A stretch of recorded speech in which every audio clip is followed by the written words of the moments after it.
ఈ టోటల్ ఎపిసోడ్లో కేసీఆర్ని ఎక్కడ కవిత టార్గెట్ చేయడం లేదు, కేటీఆర్ పేరు ప్రస్తావించకపోయినా కేటీఆర్ని మాత్రమే టార్గెట్ చేస్తూ ఉన్నారు. చాలా క్లియర్గా అర్థమవుతోంది. కేసీఆర్ని గతంలో దేవుడు అని కామెంట్ చేశారు. చుట్టూ దయ్యాలు ఉన్నాయి కానీ కేసీఆర్ చాలా మంచివారు, దేవుడు అన్నట్టుండే మాట్లాడారు. కేసీఆర్ గురించి కవిత మాట్లాడకపోవడం, నెగిటివ్గా మాట్లాడకపోవడం, టార్గెట్ చేయకపోవడం ఎందుకు సార్? ఇప్పుడు కేసీఆర్ దేవుడు అయితే చుట్టూ దయ్యాలు ఉండవు కదా. ఇప్పుడు మనకి ఏ దేవుని చుట్టూ దయ్యాలు కనబడవు కదా. దైవం వస్తే దయ్యాలు పారిపోతాయి కదా. మీకు దైవం వస్తే దయ్యాలు పారిపోతాయి ఎక్కడా కూడా. అందులో దైవము దయ్యము పరస్పర విరుద్ధమైన అంశాలు కదా. అంటే ఒక రకంగా చుట్టూ దయ్యాలు పెట్టుకున్నాడు, చుట్టూ కొవ్వొట్లు పెట్టుకున్నాడు, తాను సెలెక్టివ్గానే కలుస్తాడు. ఇప్పుడు బీజేపీలో బీఆర్ఎస్ తీసుకెళ్ళి కలుపుతున్నారు అని అన్నది. కేసీఆర్ నిర్ణయం లేకుండా ఎవరైనా కలపగలరా? అవునన్నా కాదన్నా ఇప్పుడు బీఆర్ఎస్లో ప్రతి నిర్ణయము కేసీఆర్ నిర్ణయమే. అది కేటీఆర్ సలహా పైన తీసుకున్నాడా, ఇంకోరు సలహా పైన తీసుకున్నాడా తర్వాత సంగతి. సో ఈవెన్ కవిత వ్యవహార సరళి విషయం, కవిత పట్ల వ్యవహరించే తీరు కూడా కేసీఆర్ అనుమతి లేకుండా ఏది జరగదు. సో నిజంగానే కేటీఆర్ఏ కావాలనుకుంటే ఇప్పటికీ కవిత ఇన్ని విమర్శలు కేటీఆర్ పైన చేస్తుంటే ఆమె పైన పార్టీ బీఆర్ఎస్ నాయకులు మొత్తం విరుచుకుపడాలి కదా. ఎందుకంటే భవిష్యత్ నాయకుడు కూడా కేటీఆర్ అన్నప్పుడు ఆయన పట్ల లాయల్టీ చూపడానికి పోటీ పడాలి కదా. కానీ మీకు ఎవరు కూడా ఆ రకమైన బిహేవియర్ లేదు, ఎందుకంటే కేసీఆర్ ఆదేశాల వల్ల. అందువల్ల క్లియర్గా ఇదంతా కూడా కేసీఆర్ పేరు చెప్పకపోయినా అల్టిమేట్ అథారిటీ కేసీఆర్ కనుక బీఆర్ఎస్లో కవిత లేవనెత్తిన ప్రతి అంశానికి అల్టిమేట్ జవాబుదారు కేసీఆరే. కానీ ఆమె కేసీఆర్ మరి ఎందుకు అనడం లేదు? Captaincy is about making right decision whether on the field और ऑफ द फील्ड. इसलिए मैं कंट्री डिलाइट पर भरोसा करता हूँ. They deliver 100% pure buffalo milk to my doorstep by 7 AM. Don't just enjoy our matches. Enjoy village fresh buffalo milk too. Download the Country Delight app. దానికి కారణం ఏంటంటే, ఒకటి ఆమె పంచాయతీ కేసీఆర్తో కాదు, పోటీ కేసీఆర్తో కాదు. పోటీ ఎక్కడొచ్చింది? కేసీఆర్ రాజకీయ వారసత్వం ఎవరికి అన్న దగ్గర పంచాయతీ. ఉదాహరణకు వరంగల్ సభలో కేటీఆర్ కటౌట్లు మాత్రమే పెట్టారు. కేసీఆర్ కటౌట్ పెట్టకనే మా కటౌట్ పెట్టండి అని హరీష్ రావు అడుగుతాడా, కవిత అడుగుతారా?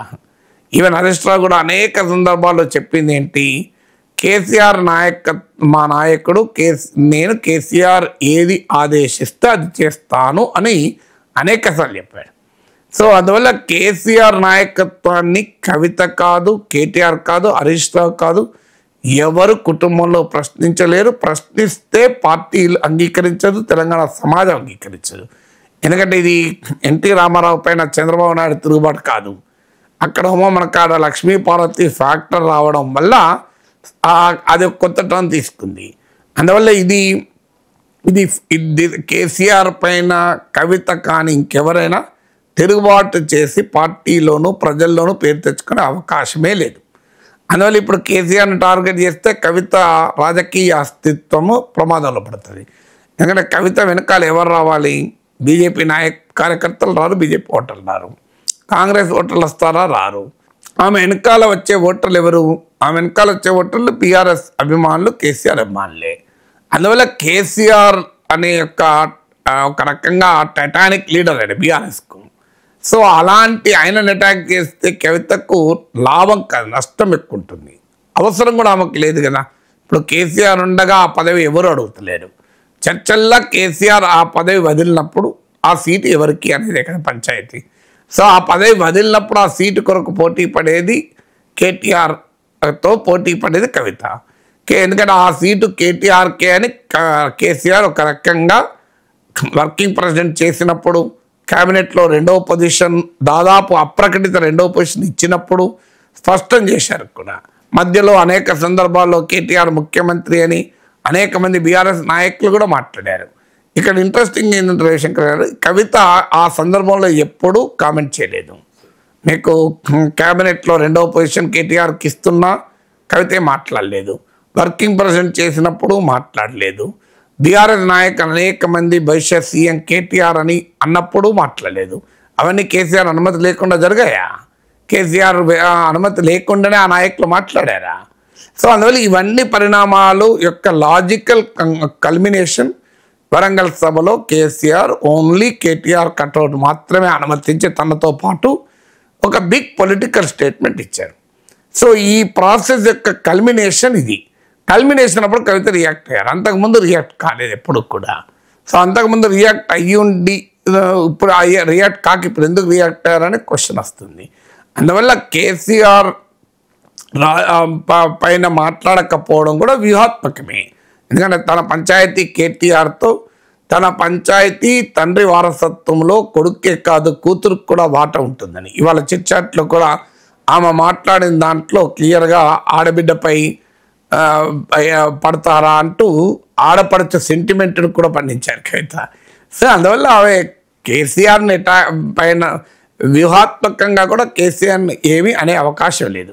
కానీ ఖచ్చితంగా ఆమె కోపం కేటీఆర్ పైన ఉండదు, కేసీఆర్ పై కూడా ఉంటుంది. ఎందుకంటే కేటీఆర్ తనంతట తానే నాయకుడిగా ప్రకటించుకోలేదు కదా. సో ఒకవేళ కేటీఆర్ కోరిక ఉందనుకోండి, మీరు వరంగల్ సభలో నాన్న కటౌట్తో పాటు నాదే పెట్టండి, మా చెల్లెది పెట్టకండి, మా బావది పెట్టకండి, హరీష్ రావుది అని అంటే మా మేనబావని పెట్టకండి అంటే అవుతుందా? కేసీఆర్ ఆదేశాల మీద కదా ఏదైనా జరిగేది. అందువల్ల కేటీఆర్తో పోటీ ఉన్న ఆ నిర్ణయాలన్నీ తీసుకునేది కేసీఆర్. అందువల్ల ఆ పంచాయతీ కేసీఆర్ తండ్రితోనే.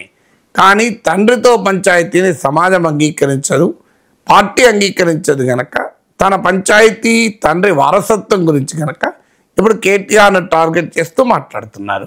రేపో మాపో కేసీఆర్ పై కూడా మాట్లాడక తప్పనిసరి పరిస్థితికి వస్తుంది. ఎందుకంటే ఇదంతా జరుగుతున్నది, దీనికి కర్త కర్మక్రియ కేసీఆర్ అయినప్పుడు ఆయన పైన ఒక్క మాట అనకుండా కవిత ఎలా రాజకీయం చేయగలుగుతుంది?